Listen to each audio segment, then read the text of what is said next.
Ladies and gentlemen, welcome to the Keith Andrew Network. This is episode 258. I'm here with the talented and beautiful Deborah Twiss, and I just want to say thank you for being a guest on my talk show. Thanks for having me. Now, for people who want to know what Keith Andrew Network is, it's basically my way of showing people that even with having a learning disability, I can still overcome controversy and reach my goals in life. At the same time, I'm able to turn myself into a perfect example for people out there dealing with any types of learning disabilities and disabilities. But you should never give up, and you should prove to people you can still mount to something. With that being said, half hour of your time and a half hour, 45 minutes. By starting off, what can you tell us about yourself? I'm an actress and a filmmaker, and a mom, two kids, and a bunch of animals. And I don't know. What do you want to know? Well, I'm going to ask you some easy questions, then I'm going to pass it to you, and you can ask me anything you want, supporting a good cause, making a new friend out of it. And the first question I was going to ask you is, did you ever do any sports growing up? Number one. Number two, how was life growing up? And when you went to college, were you a study nerd or party animal? Oh, I've never been a I don't even a real free person and creative kid. I was always writing and acting and like that. We moved around a lot. My dad develops computer software, so every place that we would move, I would take on a different aspect of my personality and explore a different character of myself. So yeah, it was fun. It was good. And but I've never been like a club kind of person or anything like that. Even as a teenager, like people would go out and have these like gross like keg parties and crap like that, and I was never part of that. I would go to like the really wonderful house and sit with my friends that were also into like drama and writing, and we would have long, deep conversations about art and listen to classical music and drink iced tea or lemonade. But that's just the kind of I chose very young what kind of person I wanted to be. No, absolutely. What about, did you ever do any sports growing up? Not really. I was a runner. I started running when I was about 12, and even now, that's one of my favorite things to do, running. It's just so freeing and beautiful, and I don't really like team sports because I don't like a lot of the kind of team mentality that's all just like, I don't like that. That's never been something I'm into. Tennis is fun, badminton is fun, but yeah, I was never like a sports kind of person. I like running and walking in the woods with my dogs and that kind of thing. What about, did you ever get the chance to do one of those human pyramids, or are you not a human pyramid person? A lot of what? Oh, you ever got the chance to do one of those human pyramids, or are you not into that type of thing? Wait, I can't. Somebody's walking really loudly. Wait, their big shoes are coming down the stairs still, so it's getting louder and louder. Okay. Whoa, and they were flip-flops. Okay, I'm sorry. What was the question you asked me? Did he ever get the chance to do one of those human pyramids, or not a human pyramid person? No, I'm not into that. My daughter actually does competition cheer, so she does human pyramids, and as she's like flipping onto the pyramid or flipping off of it or some other crazy thing. I love that stuff. I know, I'm a loser. That's just, I don't judge anybody for anything. Like, whatever you're into is great, and we don't have to be into the same thing. No, absolutely. Now, the next question I was going to ask you is, how did you become an actress, and who influenced you?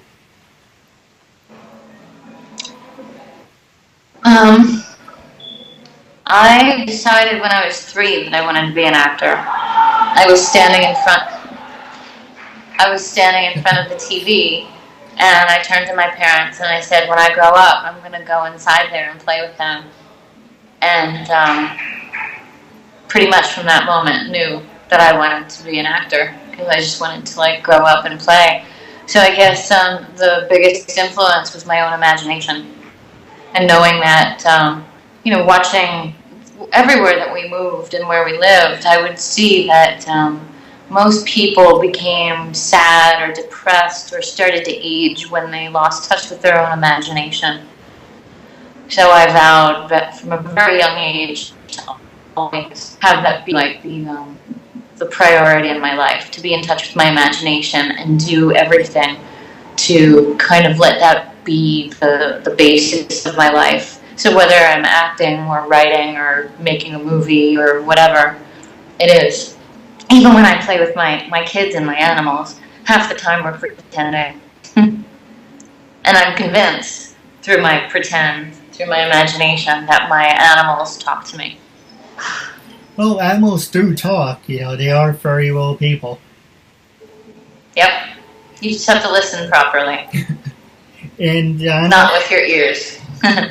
I don't know if you ever saw the video of a deaf guy who has a cat, and the cat was actually doing sign language for him. Wow. I don't know if you saw it, but I have to send it to you. It's really cute. No, I haven't seen that. Well, the next question I was going to ask you is, do you, so what gym are you at? Is that like your own personal gym, or is it just a gym in general?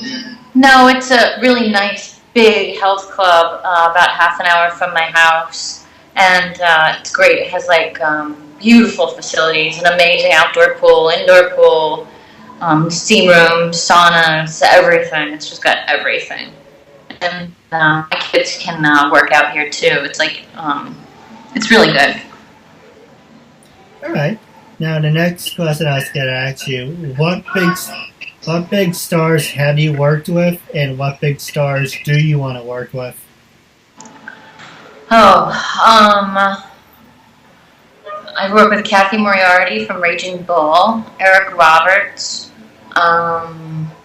Oh my God, what's that guy's name? The guy from Kick-Ass, obviously. All the guys from Kick-Ass. They were all great. Tom Selleck on Blue Bloods. Are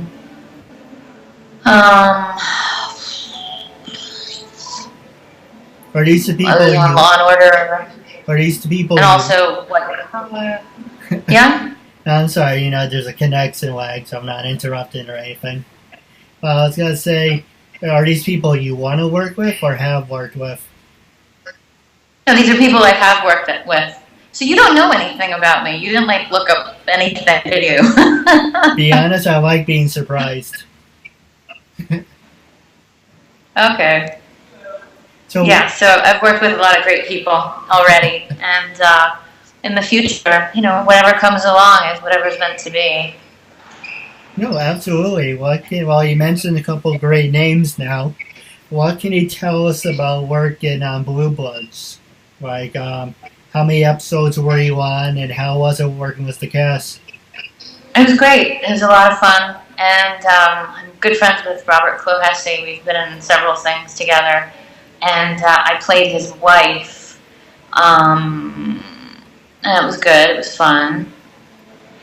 But, just keep moving on. That's what you do as an actor. What about Kick-Ass? Who were you in Kick-Ass? I was Mrs. Zane, the teacher at the very beginning. The one that Kick-Ass has a crush on. Well, you're beautiful. Thanks. Now, the next question I was going to ask you, actually I'm going to ask you after, off the air, keep it between us. But say, hypothetically, for people who want to become like an extra in the city, what agencies would you recommend? To be an extra? Yeah. Just go on Craigslist. There's plenty of people that need extras, and casting networks. I don't really believe there's an agency for it anymore. I don't know. I don't do extra work, so I don't know. But I'm sure you could even go to find a Facebook group that would probably have the information for that. All right. Now I gotta pass the show over to you. Was there anything you wanted to promote? Anything you want to talk about? This is your time, after all.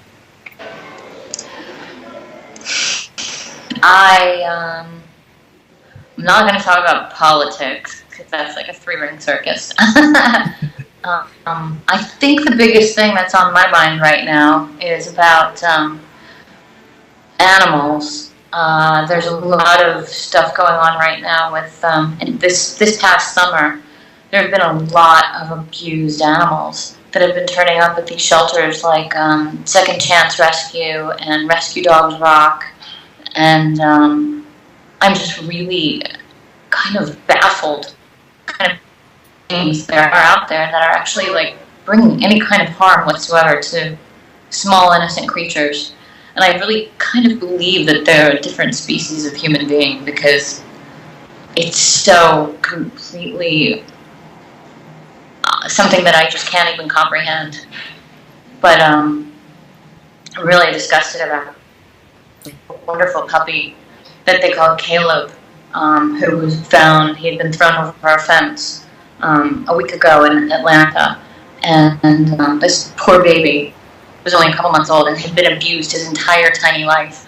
And in the 48 hours the rescue had him, his body, he was in sepsis. He had massive infection throughout his body, and his systems just failed, and he died. And I just think I think across the board, human beings need to evolve really fast and need to teach children better. And there's just so much cruelty that's not even understandable on any level. No, absolutely, and I don't put up with shit like that too. I love animals. That's one of my passions. And I posted on my Instagram, anyone who abuses animals should be arrested and put in jail. Well, it's how people start off. I mean, it's like the FBI has even done profiles on people, and anyone who is capable of harming a small animal, they're working their way up to doing it on a human. Not that an animal is lesser than a human, but it just shows that what the mentality is of some of the psychotics that are out there. But that's why I have so many rescue animals in my house. Well, it says a lot about you. You're a good person. Thanks. I try. Now, I saw on your IMDb page you are in Joker's Wild. I heard the movie, but I never saw it. Well, what can you tell us about it? I play a crazy doctor. I'm good at playing crazy doctors. It's so funny because I almost went to medical school. I'm just a crazy doctor. And it's a very sick, crazy film, kind of along the lines of a trauma type of thing, I think. Don't mind me, my head's down. I'm just looking at the list that you did. That's why I'm trying to find you good questions. So, out of all the movies that you did, let's see.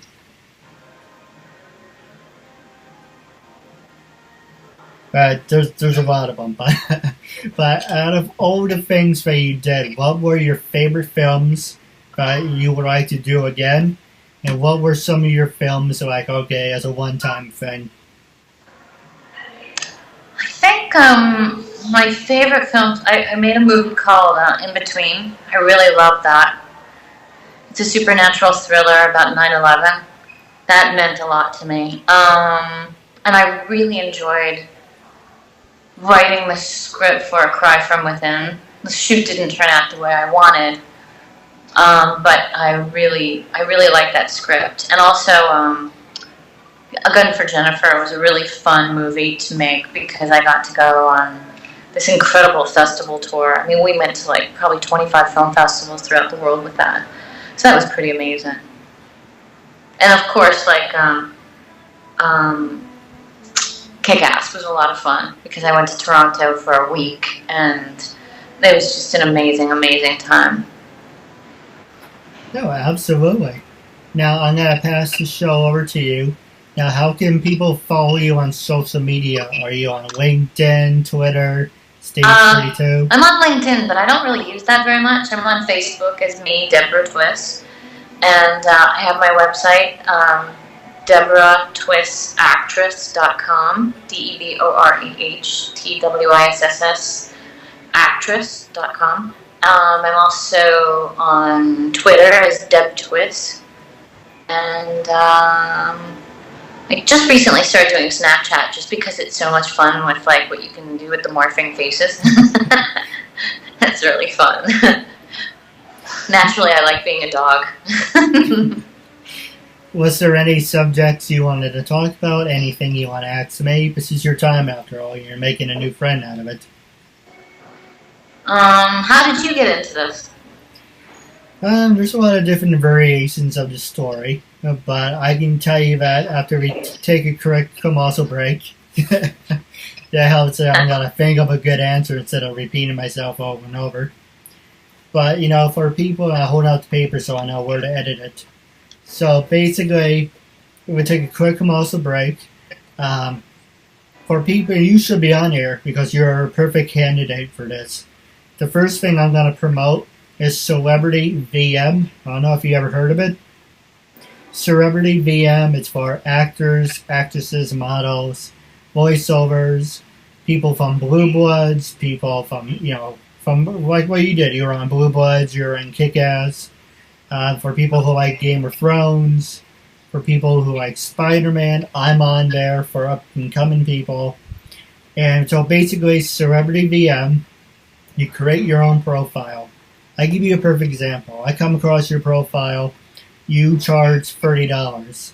And during that $30, you would get, from me to give you the $30, you would say, hey, today's my birthday, or today's my husband's birthday, my son's getting married, my daughter's getting married, can you have a congratulations?